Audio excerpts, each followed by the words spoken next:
Welcome to the Becoming Baby Ready podcast, your podcast for queer family planning. My name is Sam, and throughout this podcast, you'll hear me have conversations with professionals who work alongside people who want to start and grow their families, as well as parents of intentionally created families. Everyone I speak to identifies as being part of the 2S LGBTQIA+ community. This is your opportunity to learn answers to questions you didn't even know you had.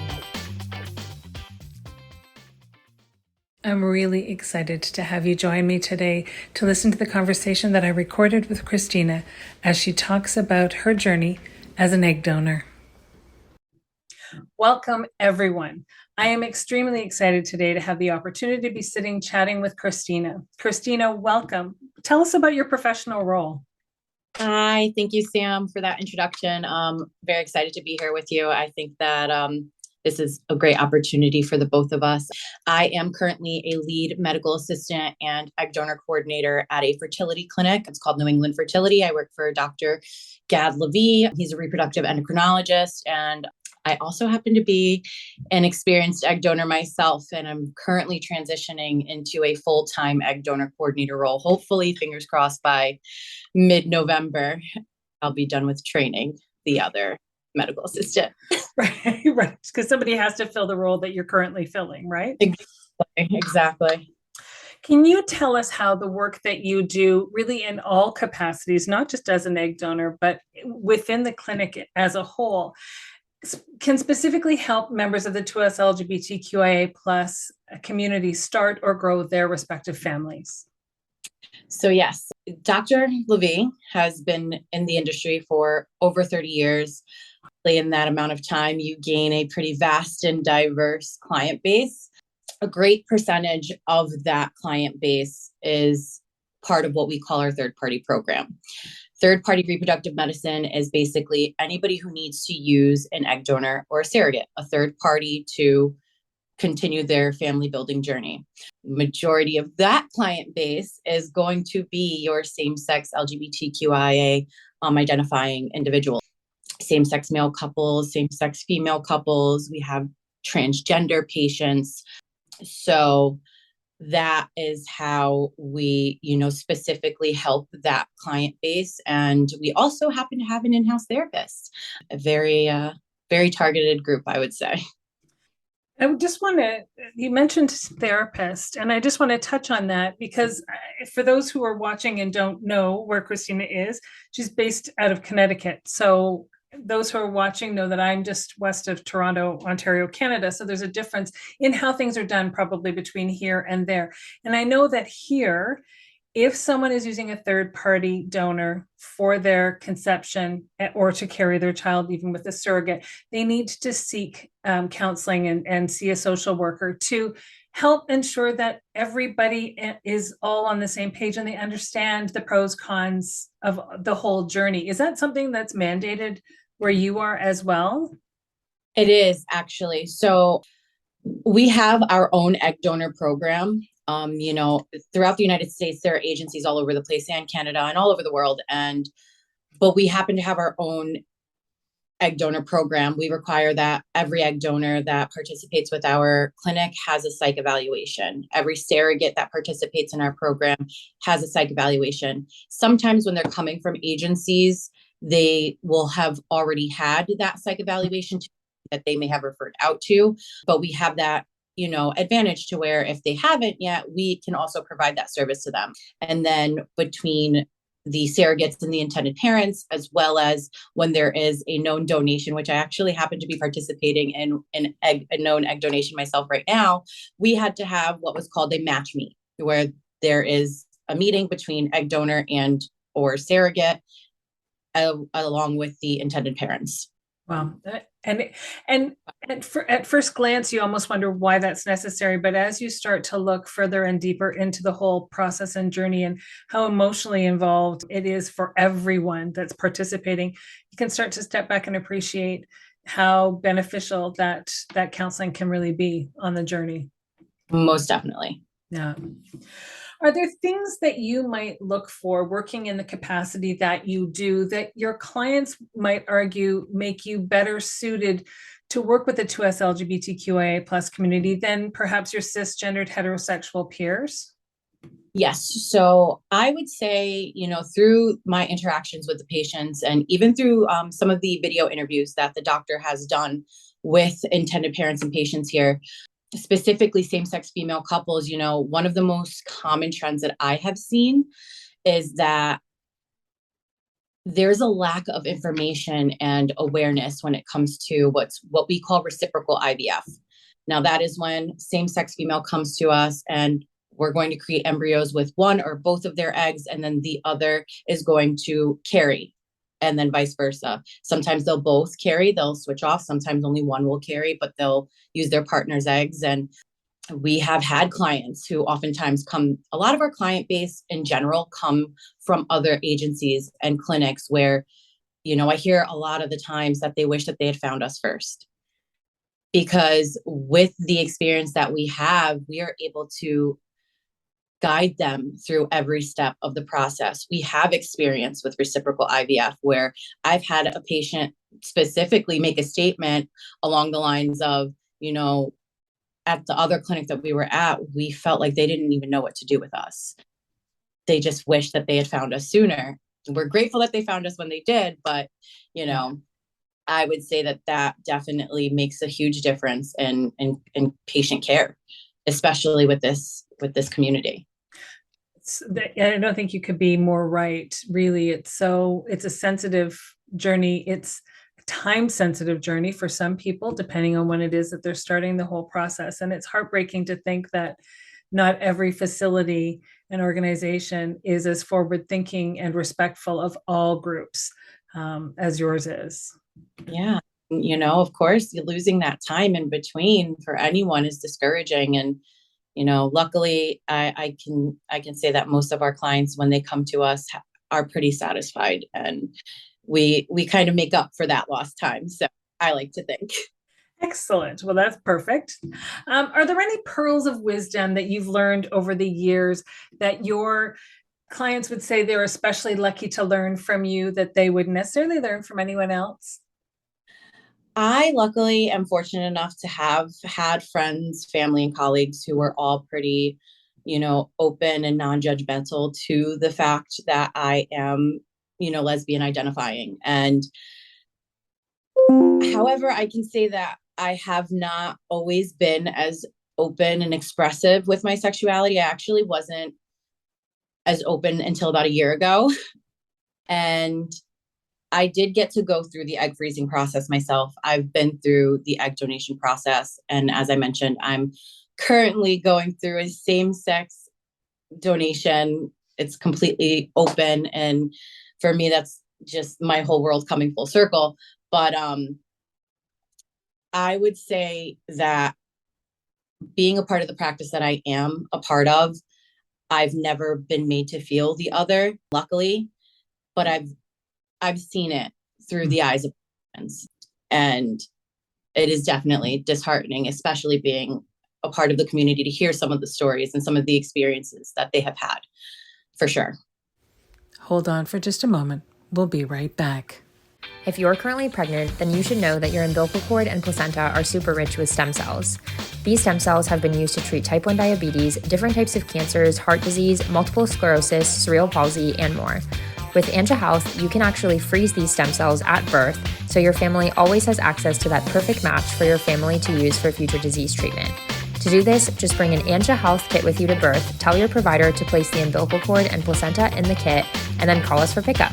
Get your kit today at anjahealth.com, and don't forget to use the code babyREADY for a surprise discount from babyREADY Live. Not yet having given birth yourself, you're not on that side of the process. However, that will happen for you at some point. That is your intention. But I mean, as an out gay person, are there periods of time in your life when you've been made to feel like you were the other? I mean, you're great. It's great that in your work where you are, everyone's welcome. But this isn't the only place you've ever worked before. Is that part of why you were more closeted before, or is it just that you just weren't there yet? I just wasn't there yet. I don't want to say that anywhere that I've worked before wasn't inclusive. I've been fortunate enough, again, to work for in other industries and other clinics where they, for the most part, were not really, they were pretty open, they were pretty inclusive. It just so happened that, the client base that I was working with in other industries and at other clinics didn't have as they weren't as involved in the community. So it's not so much so that I didn't feel like I felt like I was made to feel like the other. It just wasn't a thing. It's not something that I had to experience, thankfully. Excellent. If when you get to the point of deciding, okay, this is it, we're ready to take this step, we're going to start our family, understanding that there's a bias, you've agreed to be on this show and be interviewed by me about this, but can you see a value in a show like this for those who are just getting started on their journey and want to learn as much as they can? And are there certain topics that you would want to make sure were included in the conversation? Oh, for sure. As we've said, yes, I'm not currently a parent, but there is going to come that time where I do have to go through reciprocal IVF. And it's something that I've always known, even since childhood, that I've wanted. And a show like this, and given the field that I'm in, knowing more about the field that I'm in now, definitely would have made a huge difference.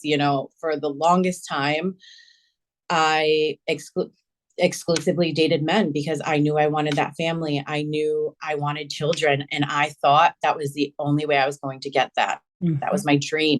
As a kid, I knew I wanted to be a mom. And I've always had this sensitive, caring, nurturing nature about myself. And I've always known I wanted to be a mom. And I thought that only way that was going to happen was with being with a man. And so that also ties in a lot to why, a year ago, I finally, I've been in the field for about 3 going on 4 years now. And knowing the things that I've known now and being a part of the community of the fertility field made it easier for me to become more open and expressive about my sexuality. And a show like this, I mean, I would have been living my true authentic self a long time ago. Yeah. For sure.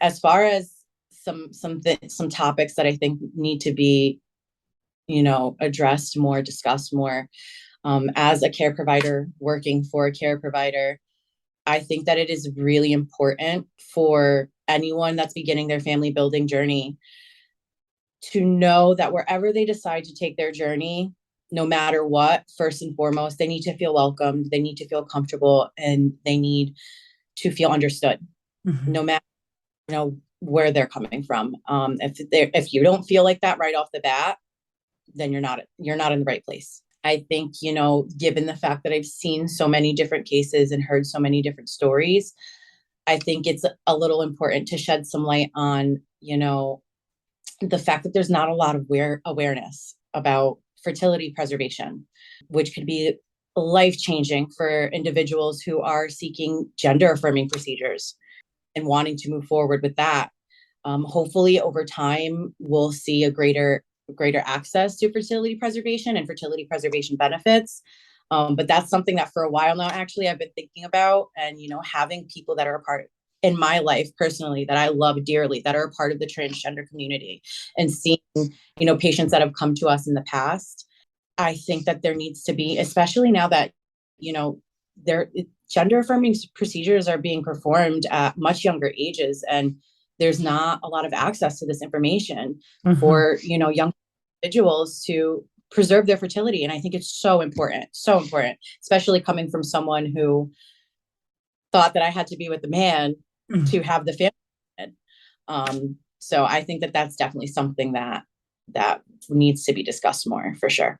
Yeah, I'm actually proud to say that I know that there is one of the closest children's hospitals to where I am, actually, when they're in the pre-discussion of anything even starting, with teenagers who are looking towards gender affirming surgeries and just having those answers to their questions.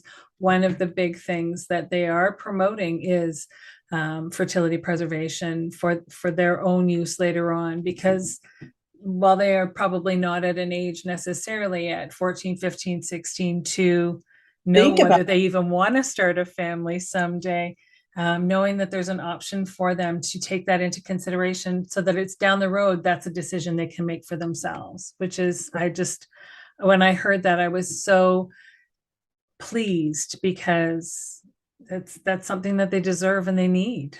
Yeah, no, I'm actually glad that you just mentioned that because you met Stephen Yes. and having a discussion earlier today, actually, and had that same exact discussion. And he said the same thing. It was just like, oftentimes these kids, these teenagers, they're not even thinking about whether or not they're kids or not. And the fact that there are physicians and care providers out there that are taking the initiative to have that conversation. Because there's unfortunately, the reality is not all providers are going to take that initiative. They're going to have a teenager come in, they're going to perform the surgery, and that is life-changing. You're taking away an option that they're not even thinking about whether or not they want or not. Yeah. That's absolutely awesome to hear. And I think that it definitely needs to be a topic of discussion more frequently. Yeah, I agree.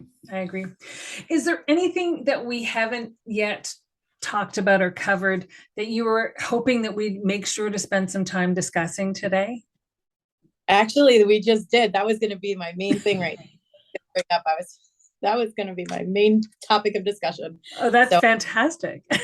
I think that we have covered all of the things that I felt were going to be super beneficial and important to talk about for sure. I'm just so happy to actually be doing this and be a part of the show. Honored. Excellent. I'm truly honored that you said yes and that we happened upon one another on TikTok. Social media is a blessing and a curse, I'm sure sometimes, but it's a wonderful way to connect people. I'm a huge spiritual person, strong believer in that everything happens for a reason. And we have definitely connected for some bigger purpose. And I'm happy to see what this all unfolds into. Yeah, for sure. Thank you. So my hope and my expectation is that this event is going to be followed everywhere and in North America and around the world. And so for those who are in North America, especially those on the Eastern Seaboard, please tell everybody how they can get in touch with you. Yeah, so I'm on TikTok. I have a TikTok that is documenting my journey currently with the same-sex male couple that I'm donating to. You can find me there. The handle is @eggdonation.is. And then from that same page, there's also a link that anyone can click to send me an email with anything that they want to talk about. I love it. And can you just remind us again of the name of the clinic that you're working with? I work for Dr. Gad Levy at New England Fertility in Stamford, Connecticut. Wonderful. Thank you once again for taking the time to chat with me today. I truly, truly appreciate it. As do I. I look forward to working together in the future for sure. 100%. Thank you for joining me today on the Becoming Baby Ready podcast. If you have a story that you'd like to share, or you know someone who might, if you're a professional who works in the capacity of helping people start and grow their families, and you identify as being a part of the 2S LGBTQIA+ community yourself, then please don't hesitate to reach out. We always have room for more stories to share, and there's always more learning to do.